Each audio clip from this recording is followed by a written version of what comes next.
Welcome to lecture number 4. Today's topic will cover a wide range of different issues dealing with the history of the United States at or about 1900.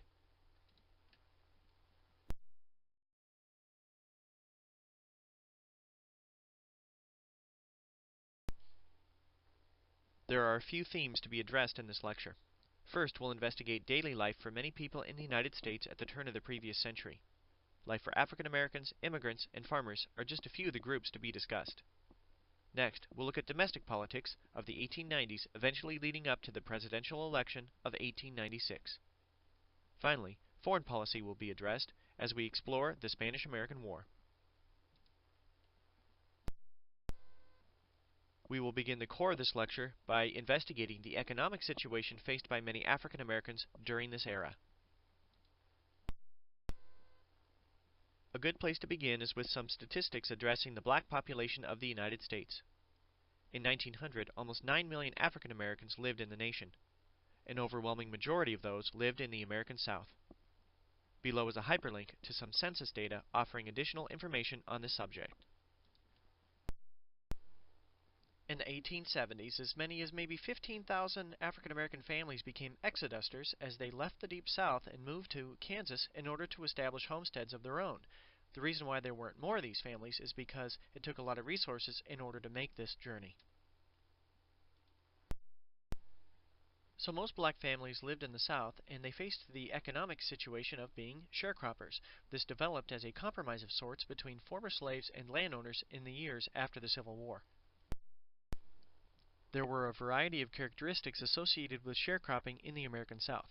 Typically, landowners would subdivide their plantations into 50-acre plots. An individual family would be responsible for raising crops, usually cotton, on those 50-acre segments. Secondly, because sharecroppers had very little money, they usually would give 50% or half of their crop as rent in return for the use of the land.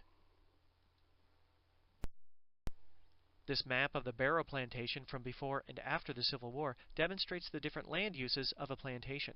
On the left, we see a large plantation including slave quarters from 1860. In 1881, we see the same plantation. However, it's subdivided into different plots for Sabrina Dalton and Lizzie Dalton in the upper right, and then we see Frank Maxey, Joe Bug, Jim Reed, Nancy Pope, and many others in those 50-acre plots on the right.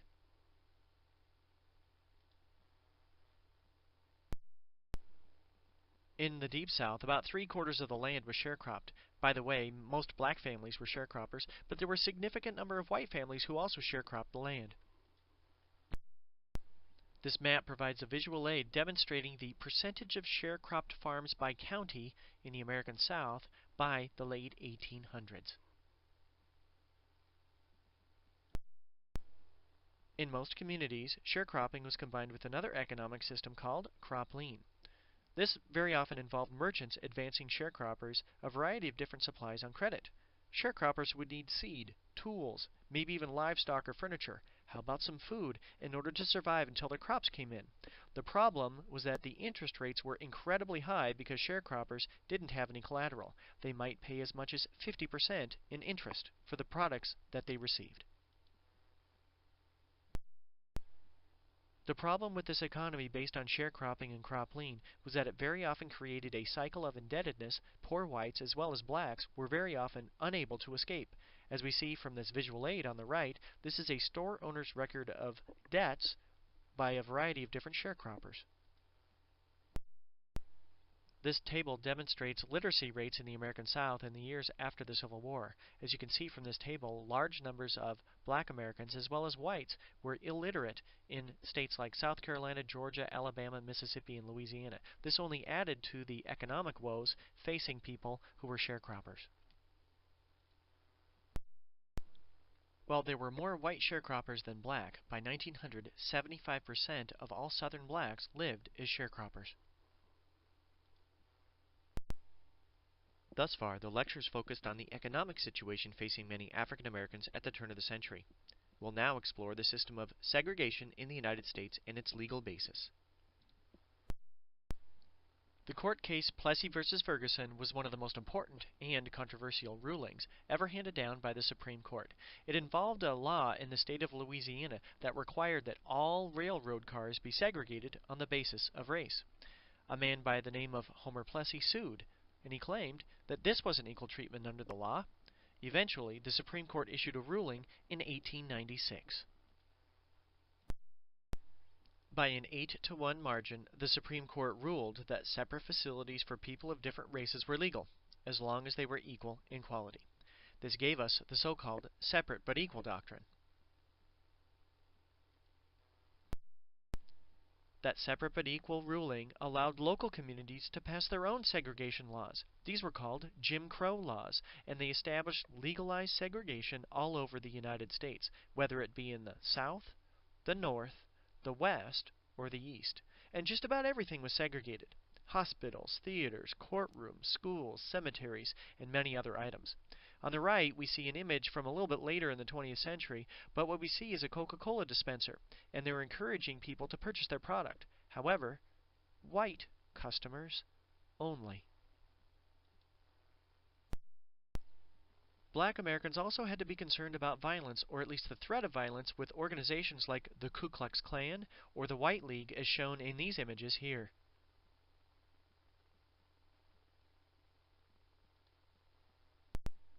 Violence against black Americans was a real concern, as these statistics from the late 1800s and early 1900s show. Below is a hyperlink to the Jim Crow Museum. I would encourage people who are interested in this subject to click on the hyperlink and find additional information. The next topic to be explored will be immigrant life in the United States in 1900.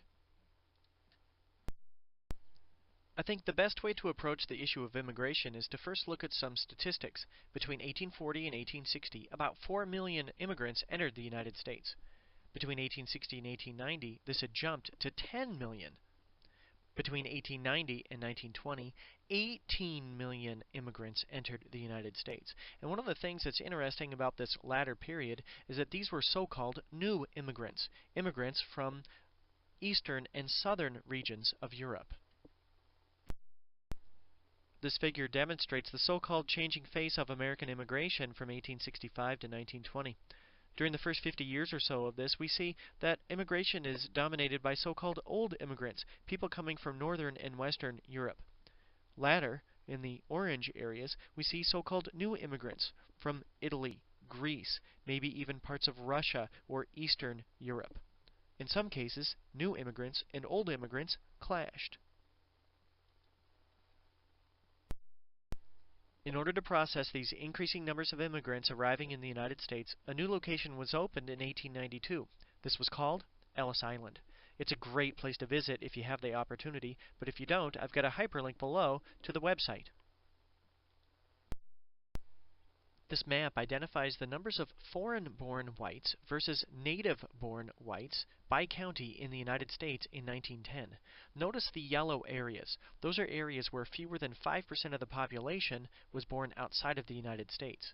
In the green and blue areas, those indicate that at least 50% of the people living in those counties were born outside of the United States. Look at states like Wisconsin, Minnesota, and maybe even North Dakota. Large numbers of immigrants moved into those areas. As large numbers of immigrants entered the United States, we also see tremendous urban growth in the years after the Civil War. I'd particularly like to point out the growth of Chicago from a little bit less than 300,000 to almost 1.7 million, and New York from just under 1.5 million to about 3.5 million by 1900. Living conditions in these growing cities were very far from ideal. On the left, we see how city dwellers very often lived in tenement houses, which were often overcrowded and unsanitary. On the right, we see an actual photograph of a tenement home. As this image demonstrates, families in these projects lived under very cramped conditions and even strung clotheslines between different buildings in order to complete their laundry. Now we can investigate the background to domestic politics in the United States by looking at some of the conditions faced by farmers, as well as the economic crisis that hit the nation in the 1890s. In the years after the Civil War, many people moved out west in order to establish their own farms. If you remember, as shown in lecture number 2, things like the Homestead Act encouraged people to move west. Some people prospered, but many hadn't. Farmers faced a variety of different problems in the late 1800s as shown by this table. The green areas indicate where farmers had enough income in order to pay for their expenses. However, the pink areas shows where their income fell short. Beginning in the mid-1880s, we see several years in a row where farmers didn't make enough money in order to pay their bills. In order to provide support for each other as they faced hard times, many farmers began to organize in a group. The name of that group was the Grange. The Grange was founded in 1867 by a member of the Department of Agriculture named Oliver Kelly. Their goal was to provide education and emotional support to farmers in the American West. They were very often angry at practices of the railroad. The railroad companies often gave discounts to large businesses and charged higher rates to farmers. By 1880, membership very often dropped when prices temporarily recovered, but they showed that farmers could be a potential political force in U.S. politics. The entire nation faced economic problems with the so-called Panic of 1893. In many ways, this was associated with the railroad industry, which had grown up until the 1890s, yet the growth slowed by that decade. By the end of 1893, over 74 railroads, several banks, and many businesses had failed. Unemployment was incredibly high, between 20 and 25% nationally.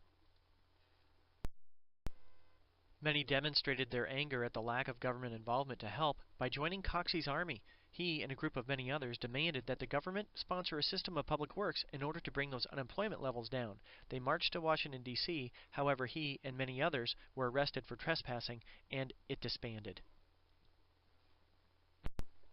The Panic of 1893 was the worst economic depression to face the nation until the decade of the 1930s. Some were angry as the election of 1896 approached, with President Grover Cleveland, who took a hands-off approach to resolving the depression.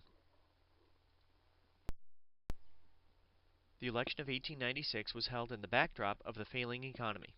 There were two major candidates who ran for the presidency in that year.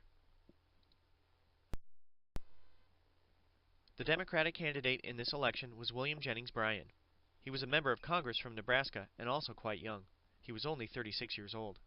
The base of his support came from many farmers, particularly those out west. He was popular among farmers due to his stance of free silver. This would increase the money supply and help people who were in debt. Farmers were often in debt, so that's why many farmers supported his candidacy. The Republican nominee was William McKinley. He was a veteran of the Civil War, a former congressman, and a two-term governor of Ohio. In opposition to Bryan's stance of free silver, he wanted the United States to maintain its support of the gold standard. In general, McKinley had the support of the business community, as they feared what might happen if Bryan's policies were adopted. They also agreed with McKinley's goal to maintain high tariffs to protect American manufacturers. Well, in the end, William McKinley won with a percentage of the popular vote of about 51%. Notice where Bryan had most of his support, the South as well as segments of the West. William McKinley was very strong in the Northeast, the Great Lakes, and in California and Oregon.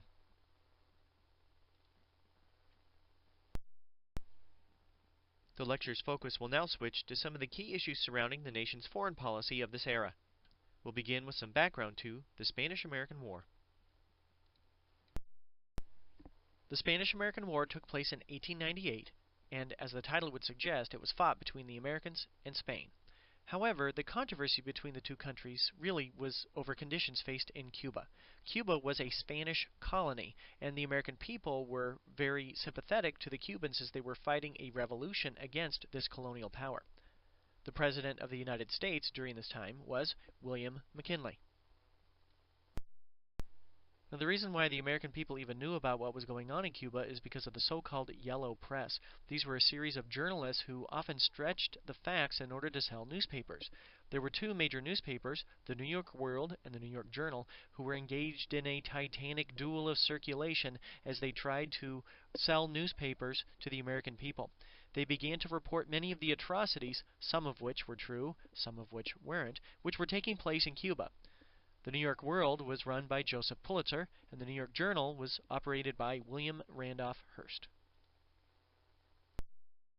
While the media sparked American interest in events going on in Cuba, it was the sinking of an American battleship, the USS Maine, in February of 1898 that led to actual fighting.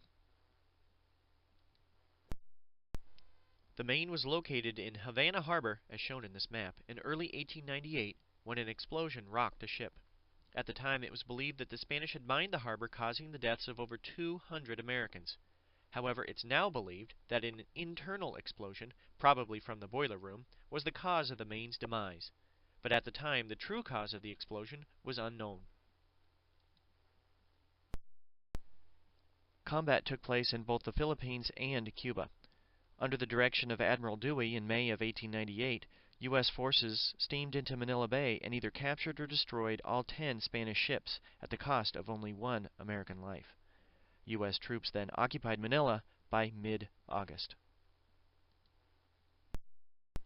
In the words of John Hay, this was a splendid little war. It was a splendid little war for a variety of reasons. First of all, a new hero had emerged. His name was Theodore Roosevelt. Roosevelt had led a volunteer group of forces to victory at San Juan Hill. The war itself only lasted 6 weeks. The Americans won, and, as a result of American involvement in this war, the United States had acquired a vast overseas empire.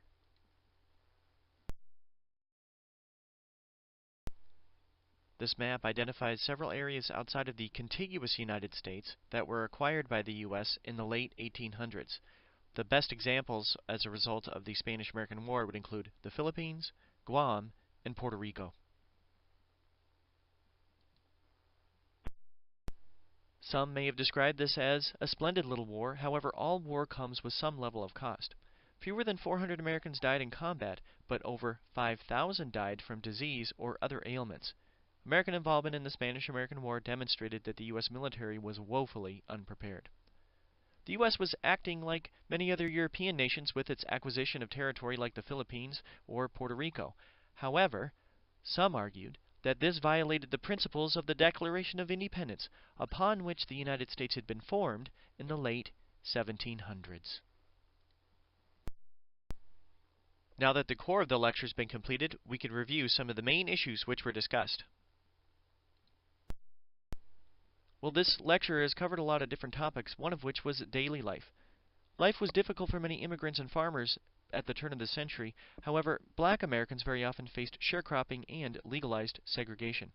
By 1900, the United States was emerging from its economic depression, but it had also become an imperial power, which set the stage for American growth throughout the 20th century.